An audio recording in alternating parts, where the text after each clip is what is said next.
Hello everyone. और ये हमारा विजन आईएएस का जो डेली करंट अफेयर्स है उसकी वीडियो है ये। आज की हम बात करेंगे 19 और 20 अप्रैल वाले की। देखो वो जो विजन वाले हैं ना, वो लोग संडे को अपलोड नहीं करते डेटा, वो संडे का और मंडे की शाम को अपलोड कर देते हैं। तो हम लोग संडे और मंडे दोनों दिन की बात करेंगे। सबसे पहले न्यूज़ में हम लोग डील करते हैं। मिनिस्ट्री ऑफ कल्चर ने लॉन्च किया है national list of intangible cultural heritage. अगर आप लोगों ने इनसाइट वाली वीडियो देखी उसमें भी सेम टॉपिक था, तो इसके लिए हम हल्का सा जान लेते हैं। मिनिस्ट्री ऑफ कल्चर जो है उसके जो मिनिस्टर ऑफ स्टेट है उनका नाम है प्रहलाद सिंह पटेल। और इंटेंजिबल का मतलब होता है जो छुआ ना जा सके, जिसे विच इज़ अनटचेबल। राइट। इसमें हुआ क्या है, देखो मिनिस्ट्री ने ना एक वो लॉन्च किया है, लिस्ट लॉन्च की है। जिस लिस्ट का एम क्या है, to raise awareness about the various ICH elements. ICH is intangible cultural heritage elements from different states of India at national and international level to ensure their protection. और UNESCO ने define किया है ICH को as traditions और living expressions inherited from ancestors and passed on to descendants. Example दे देता हूँ थोड़ा सा। जो इंडिया के एलिमेंट्स है यूनेस्को की लिस्ट में, ऑलरेडी इनको सुनोगे तो आपको आइडिया लग जाएगा कि ICH होता क्या है। Tradition of Vedic chanting, Ramlila, Kutiyattam, Ramman, Navroz, Mudiyettu, Kalbelia folk dance, Chhau dance. Chhau dance जो होता है उड़ीसा का होता है। Buddhist chanting, Sankirtana, traditional brass and copper craft, yoga, Kumbh Mela. Basically ऐसी हमारी ट्रेडिशन, रिचुअल्स, हमारी आर्ट, हमारी लैंग्वेज, हमारे एक्सप्रेशन जिसको टच नहीं कर सकते हम, we live those things but we can not touch them, ये सारे के सारे हमारे ICH के अंडर आते हैं। तो यूनेस्को की अगर बात की जा रही है तो यूनेस्को के बारे में हल्का सा जान लेते हैं। यूनेस्को के हेडक्वार्टर्स पेरिस में है, ये 1946 में बना था और ये UN की ही एक ब्रांच है। All right. तो यूनेस्को की ने क्या किया होगा कि 5 ब्रॉड डोमेन्स बता रखे हैं लिस्ट में डालने के लिए। ओरल ट्रेडिशंस होने चाहिए, expressions including language as a vehicle of ICH। Performing arts हो सकते हैं जैसे कि मार्शल आर्ट्स हो सकता है, जैसे चाइना का कुंग फू हो गया, इंडिया का कलाई पट्टू हो गया। सोशल प्रैक्टिसेस हो सकती हैं, रिचुअल्स हो सकते हैं, नॉलेज हो सकती है, ट्रेडिशनल क्राफ्टमैनशिप हो सकती है। देखो दिस लिस्ट जो है ना, बेस्ड किस चीज़ के ऊपर है, safeguarding the ICH and diverse culture. जो भी हमारा डाइवर्स कल्चर है उसको सेफ रखने के लिए, उसको प्रिजर्व रखने के लिए, उसकी वैल्यू को होल्ड करके रखने के लिए। और इसकी बिगिनिंग इंडिया में 2013 से हुई थी। टोटल 106 प्रैक्टिसेस हम लोगों ने किए। और ही न्यूज़ में ना अलग अलग जगह पे दे रखा है, कुछ जगह पे 100 दे रखा है, कुछ जगह पे 106 दे रखा है। आप 106 कंसिडर करके चलो। ये जो इनिशिएटिव है ये ऑल्सो पार्ट है 2024 विजन जो है मिनिस्ट्री ऑफ कल्चर का, उसका भी 2024 का जो विजन है उसने फिक्स किया timeline to complete the work of enlisting, preserving and showcasing the deep and invaluable heritage and culture of countries, monuments and tradition. जो विजन है 2014 का, उसने एक टाइमलाइन फिक्स की है कि कुछ काम कंप्लीट करने के लिए कुछ एनलिस्ट करेंगे, प्रिजर्व करेंगे, शोकेस करेंगे बहुत सारा हेरिटेज और कल्चर, जिसमें बहुत सारे मॉन्यूमेंट्स और ट्रेडिशंस भी आते हैं। Moving on to the next news, we have government not mandatory for FDI from neighbouring countries. ये आप लोगों ने बहुत बार सुन लिया होगा अब तक। देखो इसमें ये देखो, पहले तो ये जो पॉइंट है ना इसको कोई नोट डाउन कर लो, ये आप किसी भी मेंस के आंसर में लिख सकते हो कि चाइना की जो इन्वेस्टमेंट है इंडिया में 2014 से 2017 तक 1.6 बिलियन से और 8 बिलियन तक इंक्रीज़ हो गई है। ठीक है, ये बहुत इंपॉर्टेंट पॉइंट है। अभी हम इसके बारे में जान लेते हैं एक बार। पहले department of promotion for industry and internal trade क्या होता है। देखो ये डिपार्टमेंट जो है ministry of commerce and industry के अंदर आता है, जिसके मिनिस्टर है हमारे पीयूष गोयल जी। पीयूष गोयल जी के अंदर 2 मिनिस्ट्रीज है, रेलवे और कॉमर्स इंडस्ट्री। इन्होंने क्या किया, इन्होंने FDI की जो पॉलिसी है ना उसमें कुछ अमेंडमेंट्स किए हैं। ऊपर ऊपर की न्यूज़ को पहले जानने की कोशिश करो। अमेंडमेंट्स क्या किए हैं, देखो जब कोई दूसरी इंडिया के अलावा कोई दूसरी कंट्री से कोई इन्वेस्टमेंट आती है ना, तो वो 2 तरीके से आती है, एक तो गवर्नमेंट रूट से और दूसरा ऑटोमेटिक रूट से। ऑटोमेटिक रूट का मतलब है कि आप डायरेक्ट इन्वेस्टमेंट कर दो, आप गवर्नमेंट को बस इन्फॉर्म कर दो। ठीक है। एक होता है गवर्नमेंट रूट। गवर्नमेंट रूट का मतलब आपको परमिशन लेनी पड़ेगी, आप डायरेक्ट काम इन्वेस्टमेंट नहीं कर सकते। तो हमारी सरकार ने अभी थोड़ा अमेंडमेंट किया, उन्होंने कहा कि जो हमारी नेबरिंग कंट्रीज़ जिनके साथ हम लैंड बॉर्डर शेयर करते हैं उन कंट्रीज़ को, जो ये वाली देखो, चाइना, बांग्लादेश, पाकिस्तान, भूटान, नेपाल, म्यांमार और अफ़गानिस्तान, इन कंट्रीज़ ने अगर इंडिया के अंदर कोई भी FDI करना है तो उसके लिए इनको गवर्नमेंट की परमिशन लेनी ही पड़ेगी, ये कंपल्सरी कर दिया है अभी। ये जो न्यू रूल्स हैं ये अप्लाई होंगे ट्रांसफ़र ऑफ ओनरशिप के ऊपर भी, जो फ्यूचर FDI होगा उसके अंदर भी, और जो पहले से FDI रखा है उसके ऊपर भी बात की जाएगी। All right. Earlier under existing rules, पहले के जो रूल्स थे ना उसके अंदर से अगर बांग्लादेश और पाकिस्तान से कोई एफडीआई आती थी ना वो गवर्नमेंट के थ्रू आती थी, लेकिन अब जो नया रूल है उसके हिसाब से इंडिया जिस भी कंट्री के साथ लैंड बॉर्डर शेयर करेगा उनसे कोई भी एफडीआई आएगी वो गवर्नमेंट रूट के थ्रू आएगी, ऑटोमेटिक रूट के थ्रू नहीं आएगी। देखो एक लास्ट पॉइंट बड़ा इंपॉर्टेंट है, एफपीआई इन्वेस्टमेंट के जो शेयर होते हैं वो किसको बोलते हैं, जो 10% से एक्सीड ना करे, जो 10% से ऊपर की इन्वेस्टमेंट होते हैं उसको एफडीआई बोलते हैं, 10% से कम को एफपीआई बोलते हैं। नेक्स्ट न्यूज़ पे हम बात कर लेते हैं ये वाली, mapping India's energy subsidies 2020 report, ये वाली। इसको रिलीज़ किया काउंसिल ऑफ एनर्जी ने, एनवायरनमेंट एंड वाटर ने और Indian institute of sustainable development ने। ये एक इंडिपेंडेंट थिंक टैंक है कनाडा का, और जो ऊपर वाला है council on energy environment and water, ये इंडिया का थिंक टैंक है। देखो थिंक टैंक क्या होते हैं, बेसिकली एक ऑर्गेनाइजेशन होती है, एक बॉडी होती है जहाँ पर बहुत सारे एक्सपर्ट्स और स्कॉलर्स को रखते हैं, और ये लोग क्या करते हैं, ये पॉलिसी मेकिंग के सर्वेज पढ़ते हैं, रिपोर्ट्स पढ़ते हैं, उससे ना ये पॉलिसीज़ बनाते हैं, उनमें सजेशंस देते हैं, रिकमेंडेशंस देते हैं, रिपोर्ट्स निकालते हैं, जिससे गवर्नमेंट है अपने डेवलपमेंट के अंदर इन इनपुट्स को ले सके। इन्होंने क्या किया है, इन्होंने एक रिपोर्ट रिलीज़ की है, उसमें की ऑब्जर्वेशंस क्या क्या हैं कि जो ऑयल और गैस की सब्सिडी है वो 65% इंक्रीज़ हो गई है 2017 से 2019 के अंदर, और it was driven by higher oil prices and growing use of subsidised LPG. जो ऑयल का प्राइस हाई हो रहा था और एलपीजी को जो सब्सिडी दी जा रही थी उसी कारण जो ये सब्सिडीज़ का कंजप्शन है और ऑयल का जो कंजप्शन है 65% ऊपर हो गया है। रीन्यूएबल एनर्जी की जो सब्सिडीज़ हुई हैं वो डाउन हो गई हैं 35% 2017 से 2019 का। This reflects the falling RE costs and effectiveness of policy decisions such as solar safeguard duty and price caps in auctions. Several new large policies have been confirmed since financial year 2019, so subsidies are expected to rise again in financial year 20। बहुत सारी नई large policies बनाई गई हैं 2019 financial year को ध्यान में रखते हुए, और जो सब्सिडीज़ को भी एक्सपेक्ट किया गया कि वो राइज़ करेंगी 2020 के अंदर। कोल की जो सब्सिडी है वो अभी तक अनचेंज्ड है, net cost of coal is much higher than the revenues. Electrical vehicle की जो सब्सिडी है वो 11 टाइम्स इंक्रीज़ हो गई है। Since financial year 2014, India has shifted significant public resources towards a clean energy transition। India ने बहुत बड़ा एक मेजर शिफ्ट किया है क्लीन एनर्जी की तरफ, और a large share of subsidies is going to electricity transmission and distribution। Subsidies का एक बहुत बड़ा शेयर जो है वो इलेक्ट्रिसिटी की ट्रांसमिशन और डिस्ट्रीब्यूशन पर जा रहा है।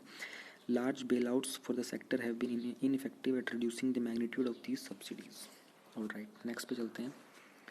नेक्स्ट रहते हैं ministry of new and renewable energy MNRE plans hubs to manufacture renewable energy equipment. ये बहुत अच्छी न्यूज़ है, ये आप ऐसी चीज़ों में लिख सकते हो कि इंडिया रिन्यूएबल एनर्जी के लिए क्या कर रहा है, तो उसमें ये वाली पूरी न्यूज़ आप लिख सकते हो।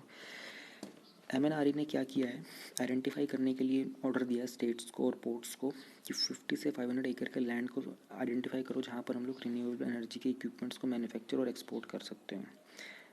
This move is aimed at meeting the domestic demands as well as to attract the firms shifting base from China amid COVID-19 pandemic which has disrupted supply chains।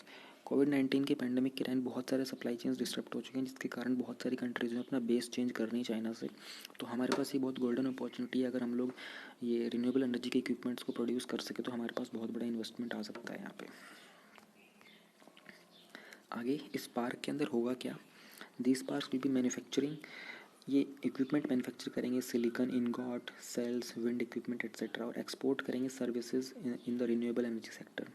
India has around 10 gigawatt to 3 gigawatt of wind and solar equipment manufacturing capacity respectively. India met 92.11% of its solar equipment requirement through import. देखो ये एक थोड़ी bad news है कि हम लोगों को 92% import करना पड़ा था। Other recent steps to boost RE sector क्या क्या है, देखो ये आप पूरे मेन आंसर में लिख सकते हो, ये 5 पॉइंट, ये बहुत अच्छे पॉइंट्स हैं, ये आप अलग से नोट डाउन कर लेना। Levying of basic custom duties on import of solar cells and modules, basic custom duties लगाई गई है सोलर सेल्स के ऊपर। Establishing renewable energy facilitation and promotion board, ये एस्टेब्लिश किया गया, स्ट्रेंथन किया गया है clauses in power purchase agreement to boost the investor confidence. Various agency जैसे पावर फाइनेंस कॉर्पोरेशन है उन्होंने रिड्यूस किए repayment charges for enhancing the fund availability for new projects. IREDA की फुल फॉर्म क्या होती है, Indian renewable energy department agency. इन्होंने launch किया new financing scheme to promote the renewable energy manufacturing in India. एक चीज़ मैं आपको यहाँ पे थोड़ी सी बताना चाहूँगा, हम लोगों ने पिछली वाली जो न्यूज़ थी ये वाली, जस्ट अ सेकेंड। हम लोगों ने कहीं पर, अगर हम रिन्यूएबल एनर्जी की बात करते हैं ना, तो एक बात ध्यान रहे, हम लोग बात कर रहे हैं सोलर एनर्जी की भी। सोलर एनर्जी के अंदर इंडिया ने ISA इस्टेब्लिश किया है। इंडिया का initiative Indian international solar alliance. ये कहाँ पे है? ये गुरुग्राम में है। ऑलराइट, गवाल पहाड़ी है वहाँ पर। और इसके अंदर 121 मेंबर कंट्रीज़ हैं। ऑलराइट, लेकिन इसमें एक मेजर चीज़ है, जो हमारा अर्थ होता है ना, अर्थ के अंदर ट्रॉपिक ऑफ कैंसर होता है, ट्रॉपिक ऑफ कैप्रिकॉर्न, इसके बीच की जो कंट्रीज़ होती हैं ना, यही इसका पार्ट बन सकती हैं। जो कम्प्लीटली और पार्शली इस जोन में लाई करती हैं, वही कंट्रीज़ ISA का पार्ट बन सकती हैं। लेकिन इसके अलावा जो बाकी कंट्रीज़ होती हैं, इनको भी राइट ज़रूर है कि मेंबर बन जाए, बट ये वोट नहीं दे सकते, क्योंकि ये एक कंडीशन है बस, ये लोग वोट नहीं कर सकते। नेक्स्ट मूव करते हैं हम लोग। ये टेक्निकल थोड़ी सी न्यूज़ है। Sanofi and GSK to develop adjuvanted vaccine for कोविड-19। ये एडजुवेंट एक इंग्रेडिएंट होता है, यूज़ किया जाता है वैक्सीन के अंदर, जो हेल्प करता है एक स्ट्रॉन्गर इम्यून रिस्पॉन्स बनाने में। तो use of adjuvant can be of particular importance in pandemic situation since it may reduce amount of vaccine protein required per dose. The vaccine will also include COVID-19 antigen prepared through recombinant DNA technology. इसमें antigen भी use होगा, जो कि recombinant DNA technology का होगा। एक antigen क्या होता है? एंटीजन एक टॉक्सिन होता है जो इंड्यूस करता है इम्यून रिस्पॉन्स बॉडी के अंदर, specially to produce the antibodies. Recombinant DNA technology क्या होती है? ये इन्वॉल्व करती है creation of recombinant DNA in which molecules of DNA from 2 different species are inserted. 2 different species के DNA के जो होते हैं वो इंसर्ट किए जाते हैं एक होस्ट ऑर्गेनिज्म के अंदर, to produce new genetic combinations that are value to science, medicine, agriculture and industry. It relates to the usages of 3 main tools. इसमें 3 मेन टूल्स का यूजेज होता है, एंजाइम्स, वेक्टर्स और होस्ट ऑर्गेनिज्म। एंजाइम हेल्प करता है cut करने में, synthesise करने में और बाइंड करने में। वेक्टर हेल्प करते हैं, वेक्टर को कंसिडर किया जाता है final vehicle that will carry the genes of interest into host organism. Host organism वो होता है, सेल होता है in which the recombinant DNA is introduced. To date host organisms include bacteria, fungi and animal cells. अब हम छोटी वाली news पे चलते हैं, माइनर न्यूज़ के ऊपर। PM ने स्ट्रेस किया है on the new business and work culture. जो हमारे प्राइम मिनिस्टर नरेंद्र मोदी जी हैं, उन्होंने एक फंडा बताया है कि PM minister said the new business and work culture should be redefined on vowels. देखो ये बहुत अच्छी चीज़ है, ये आप मेंस के आंसर में लिख सकते हो। How can we improve the business standards in India, उसमें आप ये यूज़ करते हो AEIOU, adaptability, efficiency, inclusivity, opportunity and universalism. अब high level task force on corona vaccine and drug testing को फॉर्म करने की बात की गई है। इसका ऑब्जेक्टिव क्या होगा? To speed up the national and international efforts toward vaccine development. जो भी प्रोसेस चल रहा है उसको स्पीड अप करने के लिए इंटरनेशनल लेवल के ऊपर भी ये ब्रिज करेगा अकेडमिया, रिसर्च इंस्टीट्यूशन और इंटरनेशनल कोलैबोरेशन को ड्रग टेस्टिंग और वैक्सीन डेवलपमेंट में। देखो जब से कोरोना ऐसे कोई वायरस वगैरह आउटब्रेक होता है ना, तो बहुत सारे इंस्टीट्यूट्स और एकेडमिक्स जो होते हैं ना, इसके रिसर्च में लग जाते हैं। तो ऐसी टीम बनाने के बाद क्या करेंगे, उनका जो एकेडमिक रिपोर्ट है उन सबको मिला लिया जाएगा। इट विल बी को chaired by NITI Aayog and principal scientific adviser. NITI Aayog का आपको पता होना चाहिए कि प्लानिंग कमीशन की जगह उसे रिप्लेस करके नीति आयोग बनाया गया था। National institute of transforming India, इसके CEO हैं अमिताभ कांत जी। अदर मेंबर्स जो हैं इसके वो रिप्रेजेंटेटिव होंगे आयुष मिनिस्टर के। आयुष मिनिस्टर की बात करें तो आयुष का फुल फॉर्म क्या होता है? आयुष का फुल फॉर्म होता है आयुर्वेदा, योगा, नेचुरोपैथी। इसमें नेचुरोपैथी योगा के साथ ही इंक्लूड होता है, वाई के साथ। यू से यूनानी, S से सिद्धा और H से होम्योपैथी। और जब हम बात करते हैं ICMR की, तो ICMR तो आपको पता होगा, Indian council of medical research, 1911 में बना था, 11 में। पहले इसका नाम IRFA था, इंडियन रिसर्च फंड एसोसिएशन। फिर 1949 में इसका नाम चेंज करके ICMR कर दिया गया था। इसका जो डायरेक्टर जनरल है उनका नाम डॉक्टर बलराम भार्गव है। इसके हेडक्वार्टर्स न्यू दिल्ली में है। ठीक है, ये सब उसके मेंबर्स भी होंगे। फिर डिपार्टमेंट ऑफ बायोटेक्नोलॉजी है, उसको एक नोडल एजेंसी बनाया जाएगा। Department of biotechnology ministry of science and technology के अंदर आता है, उसको नोडल एजेंसी बनाया जाएगा, मतलब उसको एक रिस्पॉन्सिबिलिटी दी जाएगी सारी एक्टिविटीज़ के ऊपर ध्यान रखे।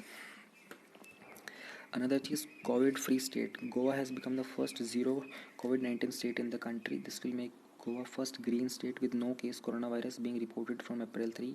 जैसे सिक्किम हमारे इंडिया का पहला ऑर्गेनिक स्टेट है, उसी तरीके से गोवा उस तरीके से मतलब गोवा पहला स्टेट बन चुका है। तो ये क्वेश्चन पूछा जा सकता है, which state was conferred first to become green state from COVID-19, तो वो है गोवा। गोवा के बारे में थोड़ा सा जान लो। गोवा की कैपिटल पणजी है। 1987 में गोवा बना था।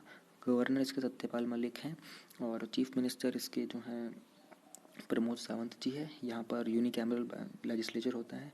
राज्यसभा की 1 सीट है, लोकसभा की 2 सीट है।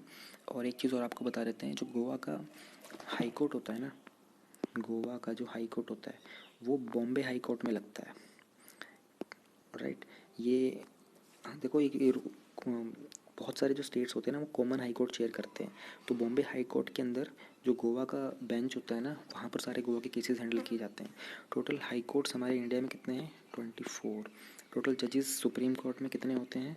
32 + 1 चीफ जस्टिस होते हैं 1। और टोटल और मैक्सिमम स्ट्रेंथ क्या है? मैक्सिमम स्ट्रेंथ है हमारी 34 की, राइट। नेक्स्ट चलते हैं, वर्ल्ड चागास डिजीज़ डे। ये सेलिब्रेट किया जाता है 14 अप्रैल को for the first time to raise the public awareness about the disease. Chagas disease जो होती है उसको अमेरिकन ट्राइपेनसोमियासिस भी बोलते हैं। एक ट्रॉपिकल पैरासिटिक डिजीज़ होती है which is caused by trypanosoma cruzi parasite. It is spread mostly by insect. It is known as triatominae. It is prevalently mainly among populations of Latin America. Latin America का मतलब होता है जो South America, Central America including Mexico, इसको Latin America बोलते हैं। Maze ransomware. ये देखो रैंसमवेयर क्या होता है? एक ऐसा सॉफ्टवेयर होता है जो कि रैंसम वर्ड का मतलब होता है फिरौती लेना। यानी कि जैसे कुछ लोग आपने मूवीज़ में देखा, किडनैप कर लेते हैं लोगों को, फिर उनके फिरौती मांगते हैं कि हमने आपके इस इंसान को किडनैप कर लिया, इतना पैसा दो तो हम इसे रिटर्न कर देंगे।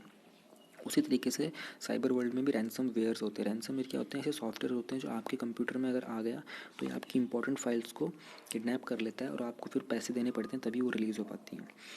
तो ransomware attack infects computers in a network and encrypt कर देता है आपकी फ़ाइल को। एनक्रिप्ट मतलब उसको कॉडिफाई कर देता है। नॉर्मली आप अपनी फाइल को खोल पाओगे, लेकिन अगर वो एनक्रिप्ट हो गई तो जब तक आप उसे डीक्रिप्ट नहीं करोगे, उसे डीकोड नहीं करोगे, आप उसे खोल नहीं सकते। मेज रैंसमवेयर होता है अपने ट्रांसफ़र जो कर लेता है डेटा अपने सर्वर के ऊपर। और एक बात करते हैं बग स्निफर की। एक बायो सेंसर है जो प्रोवाइड करता है cost and time effective way of screening water and food borne pathogens. Bio sensor एक डिवाइस होता है जो यूज़ करता है लिविंग ऑर्गेनिज्म और बायोलॉजिकल मॉलिक्यूल को, स्पेशली एंजाइम्स को और एंटीबॉडीज़ को डिटेक्ट करने के लिए कि केमिकल का प्रेजेंस है या नहीं। ये डेवलप किया गया अगरकर रिसर्च इंस्टीट्यूट पुणे से, ऑटोनमस इंस्टीट्यूट है under department of science and technology. Again department of science and technology comes under ministry of science and technology. Okay, ये फिनिश हो गई न्यूज़। Thank you.